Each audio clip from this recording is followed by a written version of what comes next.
Bribe के बारे में तो ये भी बताओगे ना कि जो पहले 8 है उसमें कितने को ब्राइब दी, कितनों को 5-5 करोड़ दिया गया और कितनों को 50 लाख में कर दिया गया, कितनों को तुमने 10 लाख रुपए महीने पे सेट किया। ये सारी चीजें तो मेरे को मालूम है, किसी दिन खोलूंगा ना। 12 বছর আগের সেই দৃশ্যটা মনে পড়ে। নরেন্দ্র মোদী প্রথমবার প্রধানমন্ত্রী নির্বাচিত হয়ে দেশের সংসদের চৌকাঠে পা রাখছেন। মনে পড়ছে সংসদের সবুজ গালিচায় ঢাকা সিঁড়িতে মাথা ঠেকিয়ে সাষ্টাঙ্গে প্রণাম করে তিনি ভেতরে ঢুকেছিলেন। সেদিন এই দশকে তিনি একটা প্রচ্ছন্ন বার্তা দিতে চেয়েছিলেন, আমি দেশের রাজনীতি বদলে দিতে এসেছি, আর সেটা গণতন্ত্রের এই পবিত্র মন্দির সংসদ থেকেই বদল হবে। আজ রাষ্ট্র ব্যবস্থাকে প্রশ্ন করছি, সেই পবিত্র মন্দিরের পবিত্রতা আজ কোথায় গিয়ে ঠেকেছে?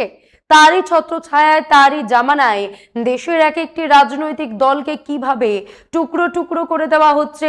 প্রথমে কোপ পড়েছিল আম আদমি পার্টির উপর, তাদের রাজ্যসভার 7 জন সাংসদকে ভাঙিয়ে নেওয়া হলো। আর আজ ধাক্কা তৃণমূল কংগ্রেসে।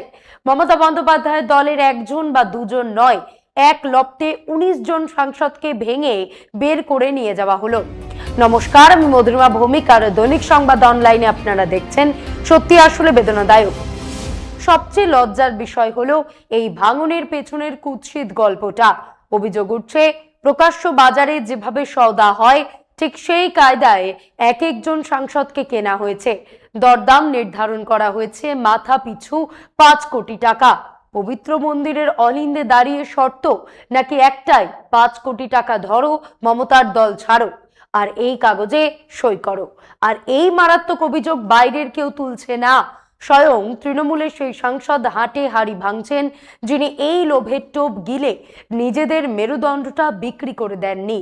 1983 সালের বিশ্বকাপ জয়ী ক্রিকেট দলে কপিল দেবের সতীর্থ ছিলেন কীর্তি আজাদ। একদা বিজেপির সঙ্গে ঘর করে আজ তিনি তৃণমূলের লোকসভা সাংসদ।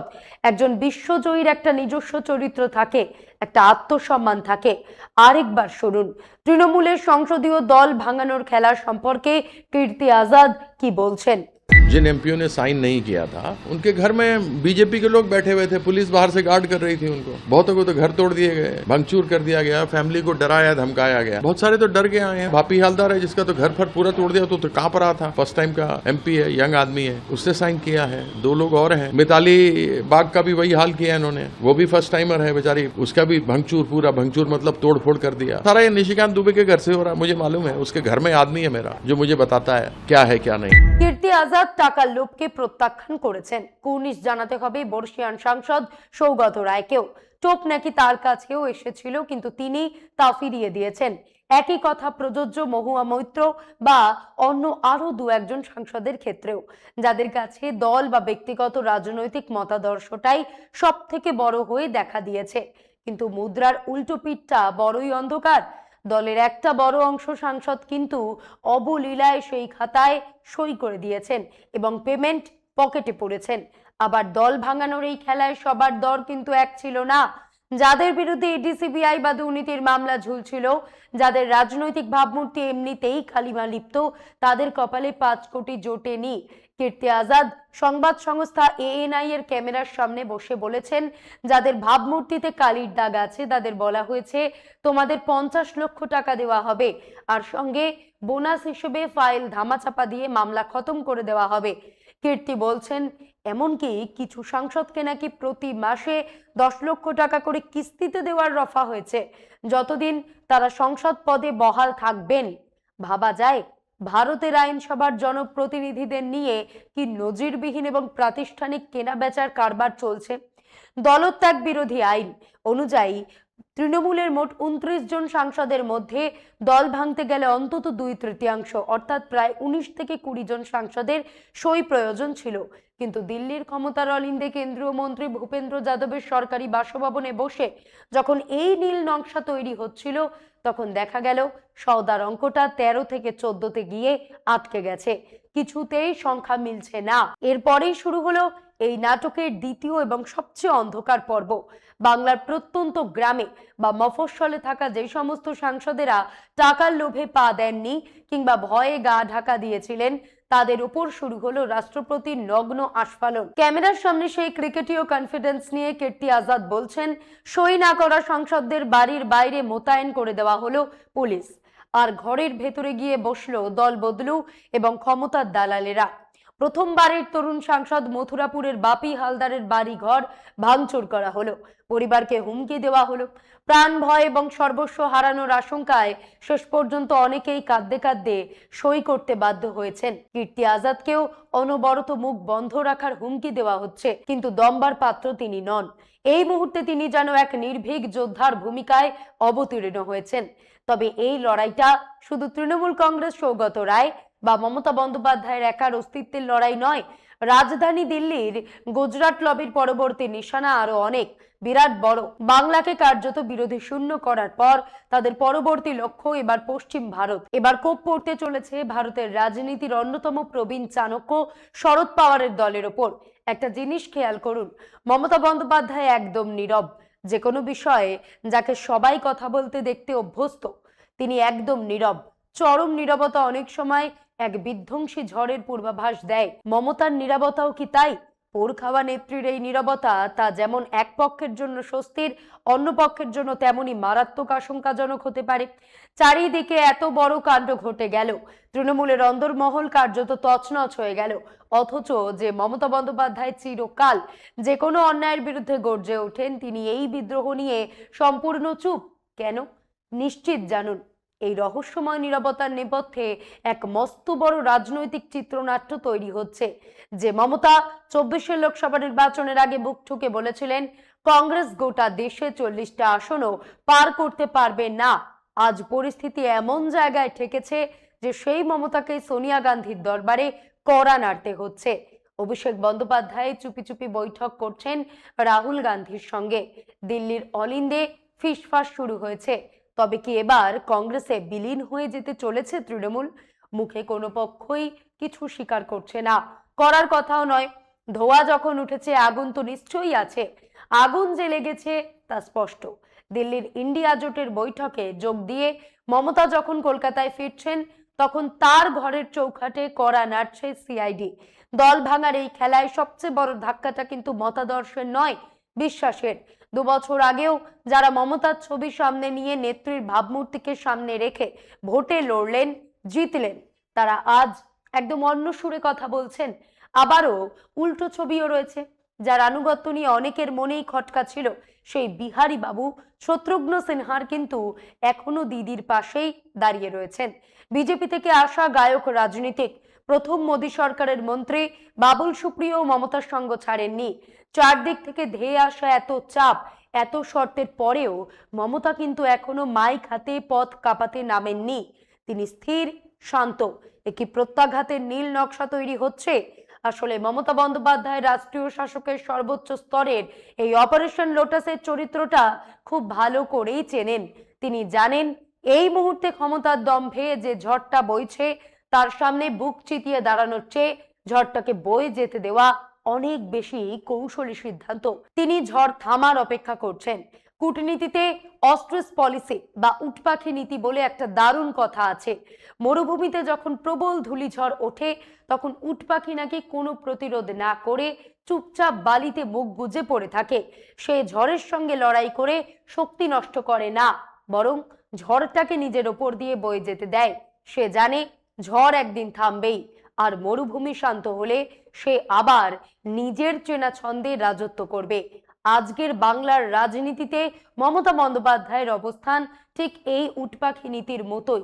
যারা ভাবছেন অপারেশন লোটাসের ধাক্কায় 19 জন সাংসদ হারিয়ে মমতা পিছু হটছেন, তারা আসলে রাজনীতির এই ধ্রুপদী চালটাই বোঝেননি। দিল্লির শাসকেরা যখন ইডি, সিবিআই আর টাকার মরণ কামড় বসাচ্ছে, মমতা তখন জেদ না দেখিয়ে কৌশলগতভাবে নীরব। আসলে তিনি এই পাগলা ঝড়টাকে বয়ে যাওয়ার সময় দিচ্ছেন। ইতিহাস সাক্ষী, এই নেত্রী পিঠ দেওয়ালে ঠেকে যাওয়ার পর যখনই ঘুরে দাঁড়িয়েছেন, ছাড়খাড় হয়ে গেছে প্রতিপক্ষ। মমতা খুব ভালো করেই জানেন, ক্ষমতার জোরে সংসদ কেনা গেলেও মানুষের সমর্থন কেনা যায় না। তিনি এখন শুধু ঝড়ের বেগ কমে আসার প্রহর গুড়ছেন, আর তলে তলে সাজাচ্ছেন ইন্ডিয়া জোটের পাল্টা গুটি। এই নীরবতা আসলে নিষ্ক্রিয়তা নয়, এক মারাত্মক প্রত্যাঘাতের প্রস্তুতি। প্রবল প্রতাপশালী রাষ্ট্র ব্যবস্থা যেন এটা ভুলে না যায় যে মমতা বন্দ্যোপাধ্যায় উদ্ধব ঠাকরে নন যে নিঃশব্দে সব সহ্য করে নেবেন, কিংবা তিনি বয়সের ভারে নুয়ে পড়া শরৎ পাওয়ারও নন। এই নেত্রী বাংলার মাটি থেকে লড়াই করে উঠে আসা এক অপরাজেয় চরিত্র। তবে মমতা এটাও বোঝেন এবার একলা লড়াই করলে দিল্লির এই আগ্রাসনকে পুরোপুরি গুড়িয়ে দেওয়া যাবে না, তাই তিনি কংগ্রেসের হাত ধরতে চান ইন্ডিয়া জোটের একটা মস্ত বড় ছাতা মাথার উপর থাকুক। যারা মমতার এই নীরবতাকে তার দুর্বলতা ভাবছেন তারা বড় ভুল করছেন। এই হাওয়াই চটি পরা মহিলা একাই বাংলায় 34 বছরের বাম শাসনকে উপড়ে ফেলেছিলেন। সেই মমতা আজ কংগ্রেসের সঙ্গে জোট বাঁধলে অনেক কিছুই ঘটে যেতে পারে, কিন্তু ঠিক এই কারণেই 8ই জুন ইন্ডিয়া জোটের বৈঠকে রাহুল গান্ধীর দেওয়া বক্তৃতাটি মমতা অত্যন্ত মনোযোগ দিয়ে শুনেছেন এবং রাহুলকে অভিনন্দন জানিয়েছেন। তার পরের দিনই অভিষেক বন্দ্যোপাধ্যায়কে পাঠিয়েছেন রাহুলের সঙ্গে দেখা করতে। আসলে সোনিয়া গান্ধীর সঙ্গে মমতার সম্পর্ক চিরকালই মধুর, আর এখন তিনি রাহুলের লাইনের সঙ্গেও সম্পূর্ণ একমত। আজকের ভারতের নির্মম রাজনীতি একটা চরম সত্য আমাদের সামনে এনে দাঁড় করিয়েছে। তৃণমূল হোক বা শরদ পাওয়ারের এনসিপি, অন্ধ্রে জগনমোহন রেড্ডি হন বা তেলেঙ্গানায় কেসিআর, কংগ্রেস ভেঙে তৈরি আঞ্চলিক দলগুলোর সামনে আজ কংগ্রেসের ছত্রছায়ায় আসা বা কংগ্রেসে বিলীন হয়ে যাওয়া ছাড়া আর কোনো পথ খোলা নেই। আজ মমতার উপর কোপ পড়েছে, কাল শরদ পাওয়ারের উপর পড়বে, পরশু জগন বা কেসিআরের নম্বর আসবেই। সময় থাকতে এরা যদি পুরনো কংগ্রেসি আঙিনায় ফিরে না আসেন তবে এদের অস্তিত্ব মুছে যাওয়া স্রেফ সময়ের অপেক্ষা। আঞ্চলিক দলগুলোর একটা বড় ভুল ধারণা ছিল, তারা ভাবতো বিজেপি হয়তো দেশে একটা 2 পার্টি সিস্টেম জানতে চায়, যেখানে একদিকে থাকবে বিজেপি আর অন্যদিকে কংগ্রেস। কিন্তু আজ সেই ভুল ভেঙে গেছে। দিল্লির এই আগ্রাসন আসলে কোনো দ্বিদলীয় ব্যবস্থার জন্য নয়, এর আসল লক্ষ্য হলো ওয়ান নেশন ওয়ান পার্টি। গোটা দেশে থাকবে একটি দল, একটি সর্বাধিনায়ক, তিনি যতদিন বাঁচবেন তিনিই শেষ কথা, আর তিনি যাকে উত্তরাধিকারী বানাবেন সেই বসবে গদিতে। একে আপনারা উত্তর কোরিয়া মডেল বলতে পারেন কিংবা চীন মডেল। তেমনি সমকালীন পৃথিবীর দিকে তাকালে উদাহরণ মিলবে আরো। তুরস্কের রেসেপ তাইয়িপ এরদোয়ান কিংবা ভ্লাদিমির পুতিনের রাশিয়ার শাসন শৈলীও একই ছাঁচে তৈরি। এরা কেউই ব্যালট বাক্স বা গণতন্ত্রকে পোশাকিভাবে বাতিল করেন না, বরং গণতন্ত্রের খোলসটাকে টিকিয়ে রেখেই ভেতর থেকে তার সমস্ত প্রাতিষ্ঠানিক ক্ষমতা, বিচার ব্যবস্থা এবং সংবাদ মাধ্যমকে পকেটস্থ করেন। বিশ্ব রাজনীতির পরিভাষায় একেই বলে ইলেকটোরাল অটোক্রেসি বা নির্বাচনী একনায়কতন্ত্র, যেখানে ভোট ঠিকই হবে কিন্তু বিরোধী বলে আর কেউ অবশিষ্ট থাকবে না। ভারতের প্রায় সব আঞ্চলিক দলই আজ এই বিপদের গভীরতা টের পেয়েছে। আঞ্চলিক দলগুলো যদি আজ এই আত্মকলহ ভুলে এক ছাতার তলায় না আসে তবে ভারতের গণতন্ত্রের কপালে যে এক ভয়াবহ একনায়কতন্ত্রের শিলমোহর পড়তে চলেছে তা নিশ্চিত। এখানে ব্যতিক্রম অরবিন্দ কেজরিওয়াল। তার আসল সমস্যা হলো তিনি এখন বড় বাংলো আর বিপুল নিরাপত্তার বিলাসে অভ্যস্ত হয়ে গেছেন। এই একই অভ্যাস একসময় কংগ্রেসের বড় বড় নেতাদের ডুবিয়েছিল, আর কেজরিওয়ালও সেই একই চোরাবালিতে পা দিয়েছেন। তিনি একটা সাধারণ রাজনৈতিক অঙ্ক বুঝতে পারছেন না যে বিজেপি পাঞ্জাবে কাউকে একক সংখ্যাগরিষ্ঠতা পেতে দেবে না। পাঞ্জাবে বিজেপির আসল লক্ষ্য হলো একটি হাং অ্যাসেম্বলি বা ত্রিশঙ্কু বিধানসভা তৈরি করা।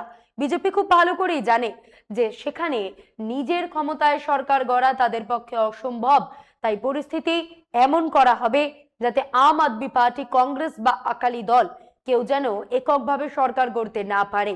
আর তেমনটা হলেই শুরু হবে তাদের আসল খেলা। হয়তো সংখ্যার জোরে প্রথমে আকালি দলের কাউকে মুখ্যমন্ত্রী করা হবে, কিন্তু সেই আকালি মুখ্যমন্ত্রীর পরিণতি বিহারের নীতিশ কুমারের চেয়ে আলাদা কিছু হবে না। শেষ পর্যন্ত আকালি দলকে কোণঠাসা করে পাঞ্জাবের ইতিহাসে প্রথমবারের মতন নিজেদের মুখ্যমন্ত্রী বসাবে বিজেপি। কেজরিওয়াল যদি টিকে থাকতে চান তবে তার সামনে দুটোই রাস্তা খোলা আছে, হয় পাঞ্জাবে নিজেরা নিরঙ্কুশ সংখ্যাগরিষ্ঠতা পান অথবা সেখানে কংগ্রেস জিতুক। কংগ্রেস পাঞ্জাবে জিতলেও কেজরিওয়ালের দল বেঁচে যাবে। কেজরিওয়াল যদি নিজেকে পাঞ্জাবের একচ্ছত্র রাজা ভেবে জোট থেকে আলাদা থাকেন তবে মমতার তৃণমূলের আগেই আম আদমি পার্টির নামগন্ধ মুছে দেওয়া হবে। আজ প্রায় সব আঞ্চলিক দলই এই সত্যটা বুঝে গেছে এবং কংগ্রেসের নেতৃত্বে একজোট হচ্ছে, অথচ চন্দ্রবাবু নাইডুর মতো নেতারা এখনো মোদিজির তথাকথিত রেকর্ড নিয়ে মাতামাতি করছেন। জওহরলাল নেহেরুর টানা প্রধানমন্ত্রী থাকার রেকর্ডের সঙ্গে মোদির এই মেয়াদের তুলনা করাই চলে না।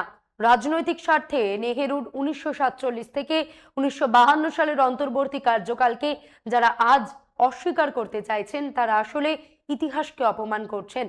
নেহেরুর সেই প্রথম মন্ত্রিসভাকে অস্বীকার করার অর্থ হলো সর্দার বল্লভভাই প্যাটেলের মতন মানুষকে দেশের প্রথম স্বরাষ্ট্রমন্ত্রী হিসেবে মর্যাদা না দেওয়া, যিনি নিজের কূটনীতি দিয়ে সমস্ত দেশীয় রাজ্যগুলোকে এক করে অখণ্ড ভারত গড়েছিলেন। মোদী সরকার প্রকারান্তরে সর্দারশ্রীর সেই অবদানকেই আজ অবৈধ প্রতিপন্ন করেছে।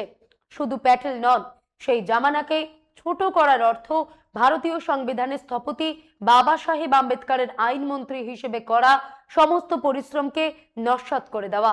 ক্ষমতার অলিন্দে বসে চন্দ্রবাবু নাইডু যতই মোদিজির তথাকথিত রেকর্ড নিয়ে দস্তাবেজ তৈরি করে দিন না কেন, আসল সত্যিটা তিনি নিজেও খুব ভালো করে জানেন। লোক দেখানো বন্ধুত্বের ভেতরে যে মস্ত বড় এক ফাঁদ পাতা হয়েছে তা চন্দ্রবাবুর অজানা নয়। তিনি মনে মনে খুব ভালো করেই বোঝেন যে দিল্লির এই সর্বগ্রাসী রাজনৈতিক হাঁ আজ হোক বা কাল তাকেও আস্ত গিলে খাবে, ঠিক যেভাবে একে একে নীতিশ কুমার বা বাকিদের গিলে খাওয়া হয়েছে। একটু ঠান্ডা মাথায় সমীকরণটা বুঝুন। শাসক যদি বাংলার মতন পূর্ব ভারতে বা পাঞ্জাবের মতন স্পর্শকাতর সীমান্ত রাজ্যে নিজেদের একচ্ছত্র শাসন কায়েম করতে এতখানি চরম সীমায় যেতে পারে, তবে দক্ষিণ ভারতের জমি দখলের জন্য তারা কতটা মরিয়া হবে। দাক্ষিণাত্যের প্রায় সবকটি রাজ্যে যখন বিজেপির জন্য দরজা পাকাপাকি ভাবে বন্ধ, তখন তাদের সামনে খড়কুটোর মতন ভেসে থাকা একমাত্র আশার আলো হলো অন্ধ্রপ্রদেশ। কারণ সেখানে চন্দ্রবাবুর হাত ধরে ক্ষমতার একটা প্রান্ত অন্তত তাদের নাগালে এসেছে। অন্ধ্রপ্রদেশের মসনদে পুরোপুরি জাকিয়ে বসার জন্য চন্দ্রবাবু এবং তার দল তেলেগু দেশম পার্টিকে বলি চড়ানো রাষ্ট্র ব্যবস্থার কাছে স্রেফ সময়ের অপেক্ষা। যে দল নিজের স্বার্থে কাশ্মীর থেকে কন্যাকুমারী সমস্ত আঞ্চলিক আবেগ আর স্বাধিকারকে গুড়িয়ে দিতে পারে, তাদের কাছে চন্দ্রবাবুর রাজনৈতিক অস্তিত্বের দাম কতটুকু? আজ যারা ক্ষমতার সুরসুরিতে দিল্লির জোয়াল কাঁধে তুলে নিচ্ছেন, কাল তাদেরই ট্র্যাজিক নায়ক হয়ে বিদায় নিতে হবে। ভারতের বহুত্ববাদী রাষ্ট্র ব্যবস্থাকে পুরোপুরি উপড়ে ফেলে একদলীয় একনায়কতন্ত্র কায়েম করার যে নীল নকশা তৈরি হয়েছে, এই ভাঙা গড়ার খেলা তারই অন্তিম পর্ব। শনির সন্ধ্যায় আজ এই পর্যন্তই। ক্ষমতার এই কুৎসিত দাবার চালের মাঝেই আপনারা আপনাদের উইকেন্ড ভালো কাটুক, সপরিবারে সুস্থ থাকুন, তবে সতর্ক থাকুন, সচেতন থাকুন। এমন আরো বিষয় জানতে অবশ্যই সাবস্ক্রাইব করুন, লাইক কমেন্ট শেয়ার করুন। দেখতে থাকুন দৈনিক সংবাদ, শুধু না আমি যথেষ্ট।